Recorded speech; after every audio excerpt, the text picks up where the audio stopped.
Halo teman-teman, selamat datang di video selanjutnya. Kita masih di pembahasan tentang scanning dan enumeration. Kali ini kita akan membahas tentang enumeration finding bagian expose.git directory.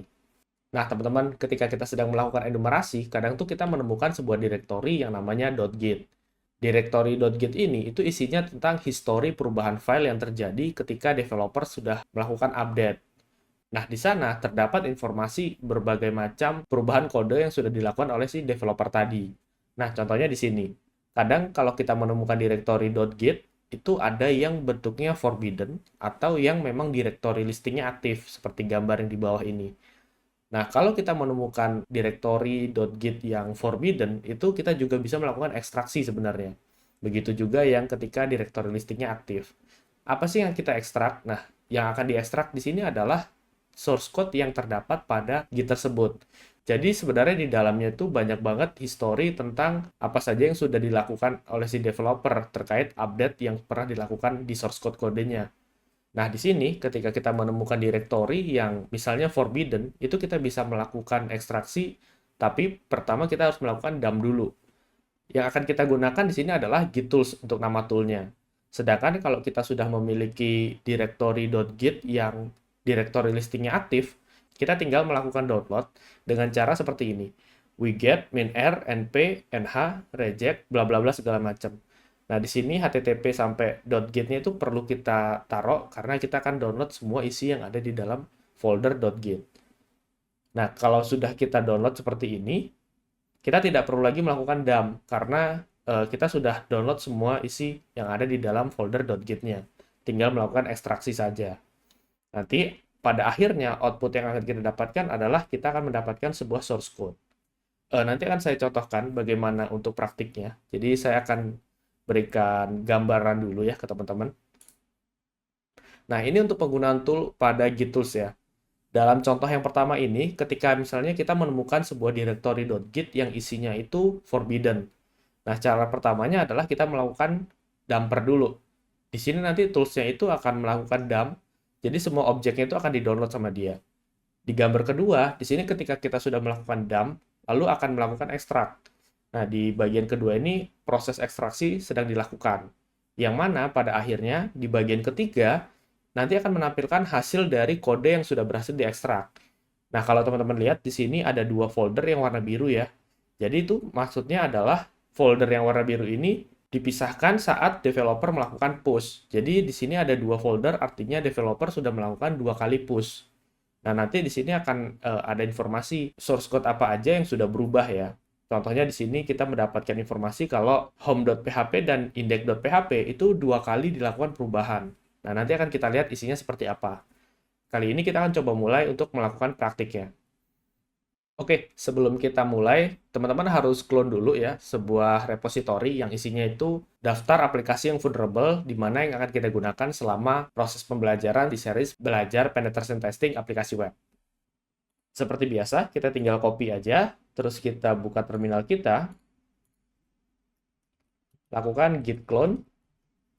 Nah, kalau teman-teman sudah pernah melakukan clone, jadi teman-teman harus melakukan clone ulang ya, karena di sini ada perubahan kode yang saya lakukan. Jadi lebih baik teman-teman melakukan clone ulang atau melakukan pull dari repository yang ini. Oke, kita masuk ke direktorinya dan masuk ke bagian direktori yang namanya 01 Scanning and Enumeration Website Enumeration. Masuk. Nah, ini mungkin akan saya kecilkan ya, biar kelihatan. Oke, nanti kalau dilihat isinya tuh ada berbagai file ya. Untuk menjalankan filenya, teman-teman silahkan buka di bagian ini, kalau misalnya lupa. Jadi tinggal dilihat aja chat how to run, seperti ini ya. Nanti ada informasi cara menjalankannya seperti apa. Teman-teman tinggal menjalankan aja, di copy. Saya coba clear dulu, paste. Oke, biarkan proses instalasinya berjalan. Nah, nanti kalau sudah seperti ini, itu tandanya sudah berhasil kita install ya, teman-teman. Tinggal kita akses aja. Nah, teman-teman tinggal tulis aja alamat localhost teman-teman atau alamat IP lokal teman-teman ya. Di sini punya saya adalah 33.33.33, terus portnya 9901. Nah, kalau portnya ini pasti sama. Kalau teman-teman nggak dirubah ya. Jadi, untuk IP address-nya harusnya berbeda, tapi untuk portnya harusnya sama. Kita coba akses, nah nanti akan tampilannya seperti ini. Nah, singkat cerita, di sini saya sudah melakukan sebuah enumerasi yang mana terdapat halaman home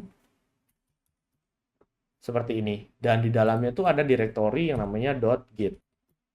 Ya, seperti ini ya, forbidden.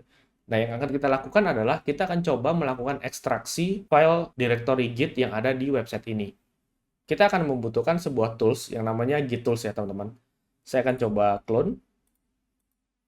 Nah, yang ini. Jadi, toolsnya adalah Git Tools. Nanti linknya akan saya taruh di deskripsi ya. Teman-teman tinggal copy paste aja. Seperti biasa, kita akan clone. Kita copy dulu. Nah, teman-teman silahkan buka terminal satu lagi ya, yang aksesnya itu ke dalam Linux teman-teman. Saya akan coba akses dulu punya saya. Oke teman-teman, saya sudah berhasil ke dalam virtual mesin Linux saya, dan saya akan coba clone yang tadi ya, toolsnya. Git clone, paste. Nah, biarkan dia melakukan clone, sudah selesai, lumayan cepat ya. Kita akan masuk ke dalam directory toolsnya, namanya adalah Git Tools. Seperti ini. Kan saya coba besarkan biar kelihatan.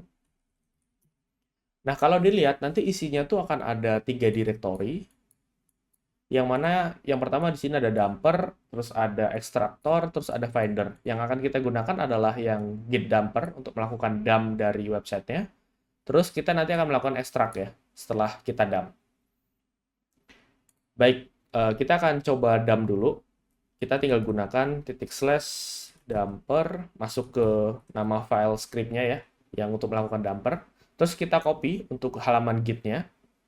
Oke, yang ini silahkan di copy dan kita masukkan ke dalam terminal yang tadi ya, seperti ini. Terus kita masukkan juga untuk nama file tujuannya itu apa, misalnya git pun seperti ini ya, untuk contoh. Jadi teman-teman nanti bisa masukkan nama yang berbeda-beda, terserah yang ini ya. Terus kita enter. Oke, nah di sini dia sudah melakukan ekstraksi ya, saya kecilkan lagi. Nah, dia download head, download description, dan lain sebagainya. Terus kalau teman-teman lihat di sini ada bagian objek ya. Objek inilah yang berisi source code yang developer sudah melakukan push tadi. Kita akan coba ekstrak untuk hasil dari file dump-nya ini. Kita lihat dulu ya. Nah, nanti akan ada directory baru. Ini hasil dari dumpernya. Oke, kita akan coba ekstrak.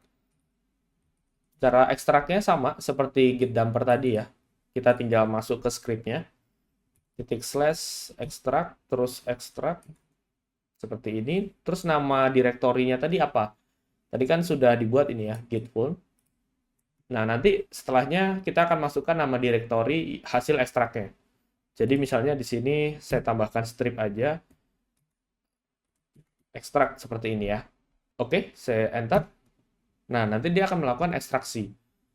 Kita di sini bisa lihat ada 2 commit ya, seperti yang saya bilang sebelumnya. Jadi ada commit pertama, nama direktorinya adalah 0. Terus commit kedua, oh sorry, yang ini ya, nama direktorinya. Terus yang kedua, nama direktorinya ini. Nah, kalau kita masuk ke direktori tujuan, hasil dari ekstraknya yang ini, kita akan masuk. Kita lihat isinya ya. Nah, nanti akan ada 2 direktori. Jadi direktori yang pertama ini adalah hasil dari push yang dilakukan si developer. Nah, yang kedua, maka di sini dia melakukan 2 kali. Kita akan coba lihat yang pertama dulu, direktori yang ini.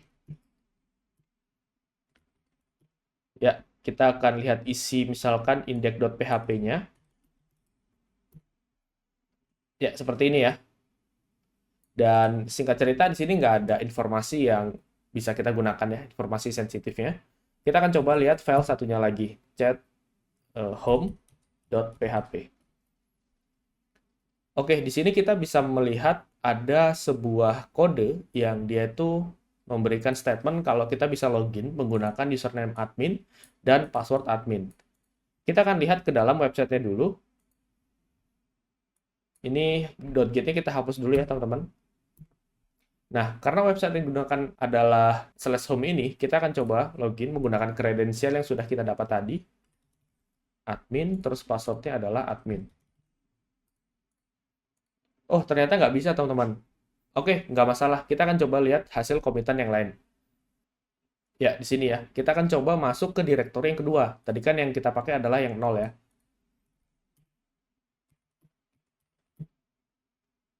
Oke, saya akan masuk ke directory yang kedua. Saya akan lihat lagi ya.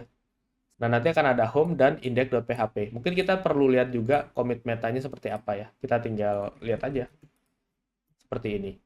Nah, ini jadi nanti ada informasi terkait hash commit-nya apa, terus author-nya siapa, committer-nya siapa. Karena ini yang melakukan adalah saya sendiri ya, jadi namanya nama saya. Oke, saya coba clear lagi. Kita akan lihat isi dari index.php. Masih nggak ada apa-apa ya. Coba kita lihat yang home. Oke, nah di sini ada perbedaan teman-teman. Kita lihat kalau username-nya masih admin, tapi password-nya ada perbedaan ya. Kita akan coba di sini. Jadi kita coba menggunakan kredensial hasil komitan yang kedua. Masukkan admin, terus password yang tadi kita temukan. Kita login. Nah, di sini menampilkan bahwa website berhasil login, yang mana di sini mengartikan bahwa kredensial yang sudah dilakukan push oleh si developer tadi valid ya teman-teman. Jadi kita bisa menggunakan sebagai untuk akses ke dalam dashboard-nya seperti itu. Nah, jadi untuk contoh tampilannya hanya seperti ini ya, karena ini hanya untuk contoh aja. Jadi kesimpulannya adalah dari hal ini kita tuh bisa melihat apa isi dari setiap source code yang sudah dilakukan push oleh si developer tadi. Contohnya yang di ini ya, kita berhasil melihat kalau di komitan kedua dia tuh menggunakan password yang sudah diganti. Nah, artinya di sini kita mungkin bisa mencoba melakukan login. Siapa tahu kita bisa berhasil masuk ke dashboard-nya. Dan ternyata benar, kita sudah berhasil masuk ke dalam dashboard-nya. Artinya, di sini source code-nya itu bocor, teman-teman. Jadi ya, kita bisa melihat seluruh isi kodenya, bahkan bisa kita pelajari ya, setiap source code yang sudah dilakukan push oleh si developer tadi. Seperti itu. Oke, teman-teman, untuk pembahasan Git cukup sampai di sini. Terima kasih udah nonton video ini. Kalau kalian punya pertanyaan atau pendapat, silahkan tulis di kolom komentar. Bye-bye!